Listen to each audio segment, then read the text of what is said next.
get through it. Still don't know all the routines. 22 concerts, 9 cities, 300,000 people. Deciding whether or not to be sick. Nervous? You should be. We'll try and focus. Catch behind-the-scenes action on tour. You've got a backstage pass. S Club 7 Don't Stop Moving starts Sunday at 10. See BBC on BBC Two. Just another good reason to watch CBBC on 2 on a Sunday. I'm one of the other That looks reasons. wicked, doesn't it? Yes, excellent. Right now, it's time to find out the top stories in today's news round with Becky.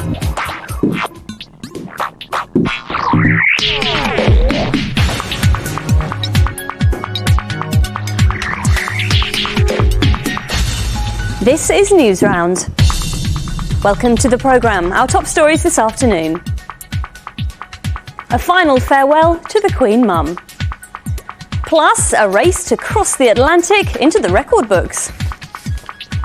Hello. First to the millions of people across the world who said goodbye to the Queen Mother. Today was her funeral. The service was held in Westminster Abbey this morning, and despite being at school, many of you tuned in to watch it. Here's Lizo. 10 days after her death, the country turned out in huge numbers to say goodbye. Since Sunday, hundreds have been camping out, and now the crowds number several thousand, here all to pay their respects to the Queen Mother. Inside the Abbey, kings and queens from across Europe were among those paying tribute. There was a 2-minute silence at the start of the service, and people across the UK and the world stopped what they were doing.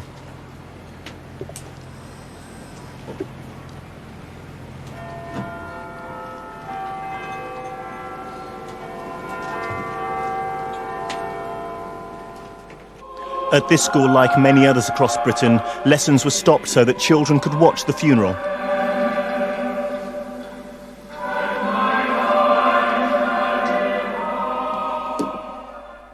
I think it was very good because the Queen Mother has finally gone up in heaven and she is with her beloved husband. There's a lot of talk about what she did in that, like explaining how good and how much she represented the country in that. This was one of the Queen Mother's favourite hymns.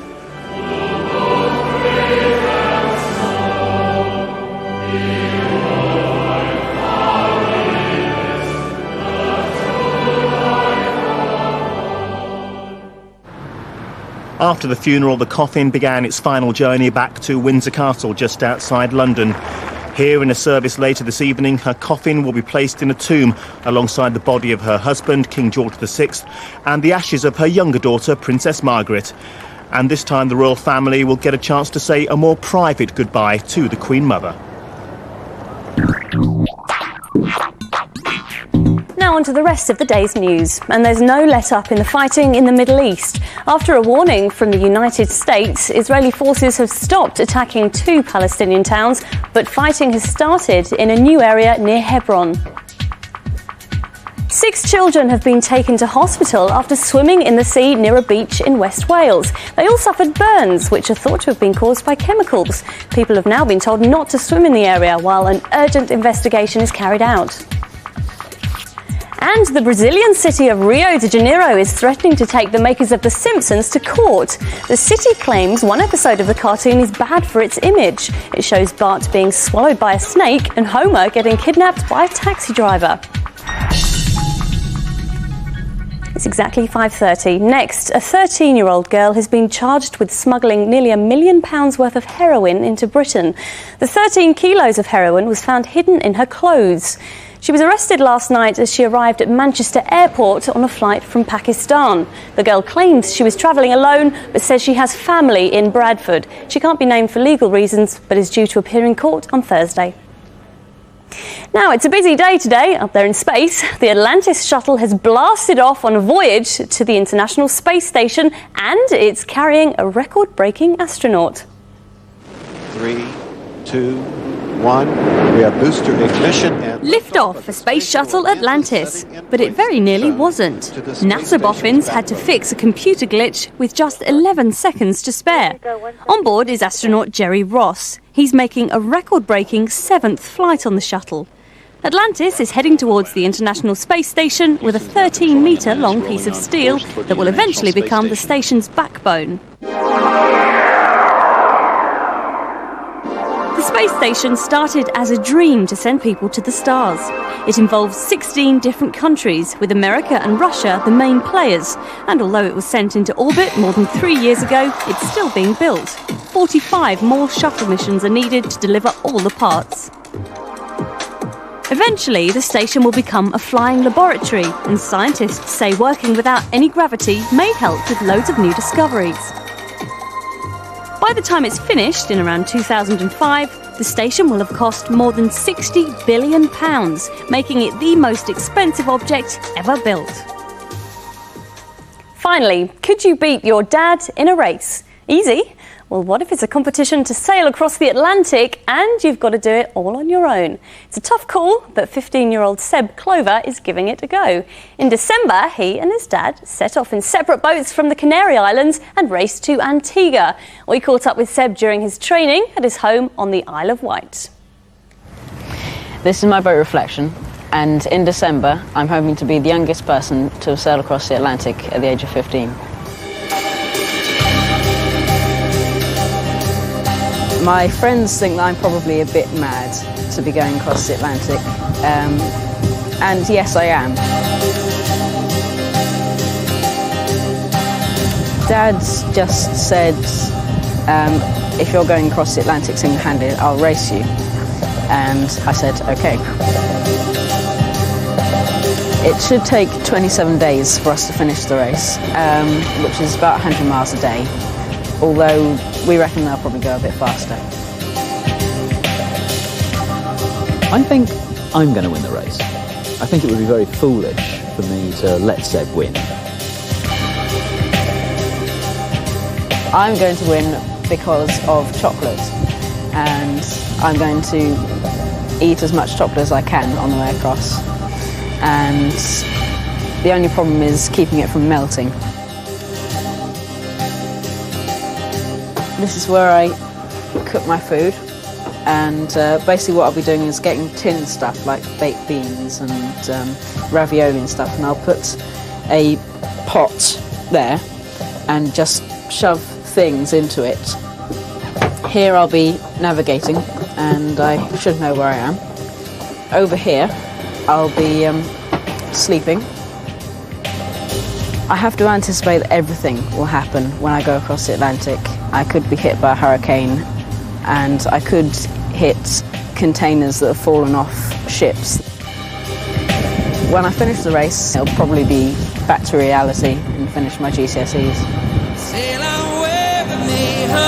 This is Seb Clover reporting for Newsrounds. Rather them than me.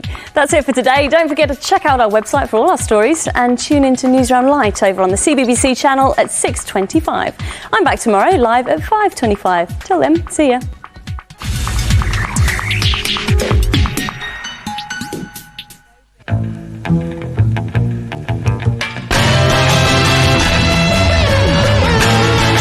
CBBC, take a closer look. Okay, that's it from myself and Fern this afternoon. But tomorrow, Ubos, Belfry Witches and Chucklevision will be brought to you by myself and Angelica. And if you have the power, then go and check out Exchange. That's on the channel right now. Of course, Sugar Babes, are they guests? Yes. Very exciting. We had them first, though. We did. But on BBC Two tomorrow morning, you can catch more Mad Capers with Dick and Dom. I'm hoping that they keep their trousers on. The Yvonne of the Yukon pants stay in the cupboard over there. We should lock that in a minute, actually. Nice. Good plan. Watch that tomorrow. It starts at 7 a.m. Have a nice evening. Goodbye. Bye-bye.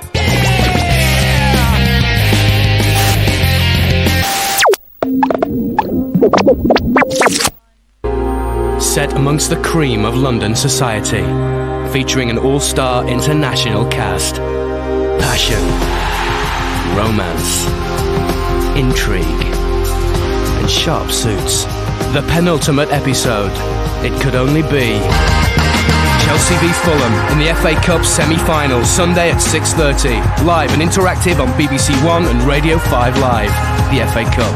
Great drama from the BBC. Ali's a hairdresser. Please don't get the idea this girl is competitive. Running a successful family business. kid, Sydney. Nail technician to the stars. Rule number 1, never call, let him chase you. And our kid, Darcy. Yeah, beautician extraordinaire. I can't decide whether I want Botox or laser. But now she's got a rival. I feel awful opening up across the street. You must hate me. And it's war. Who wants to win? We do. When shall we do it? Right now. You might buy this butter wouldn't melt bit, but I don't. Hairdressers at war in Work and Love. You said to play dirty. Cutting It. New drama starts next Tuesday at 9 on BBC One.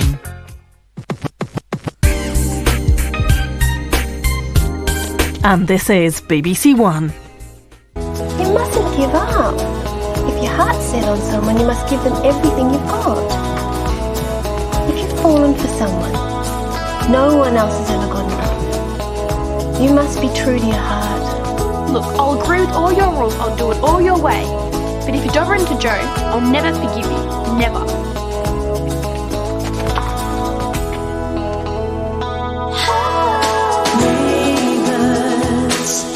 Should be there for one another.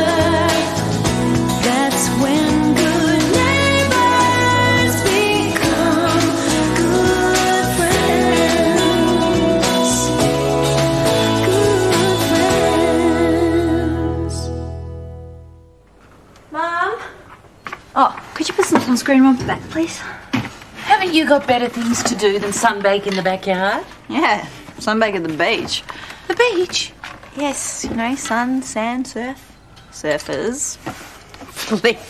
What about all those jobs you applied for? Shouldn't you stay home and take the callbacks? Yeah, you can take my messages. Or if you were really serious about getting a job, you stay home and take your own messages. Mum, waiting by the phone is such a bad look. Oh, and waiting in an unemployment queue is a really good look, is it? Well, I have to have a life. Weren't there other jobs that you wanted to apply for? Oh, yeah, but I think I threw the papers out. You don't miss a trick, do you? Michelle and Ellie went in together. Never underestimate the power of teenage loyalty. Or audacity. Does she honestly believe we'll agree to her plea bargain? Well, the terms aren't bad. Our silence in return for her good behaviour. Excuse me, it's bribery, Susan. Oh, I know, but a ceasefire is very tempting. You can't be serious. I know, in a way, her actions were commendable, you know. She was just lying to protect Michelle. What do you think about it? She wanted to protect the relationship between Joe and Michelle because she doesn't have a relationship with Liz. Yeah, as opposed to good old-fashioned defiance. I know it looks that way, but her motives were good. They were misguided, but they were good. Why is this conversation reminding me of similar ones we had about Darcy? Oh, you can give that a rest What? for a start. Either way, you can't make a peace deal with a 15-year-old. Especially if it means lying to the neighbours.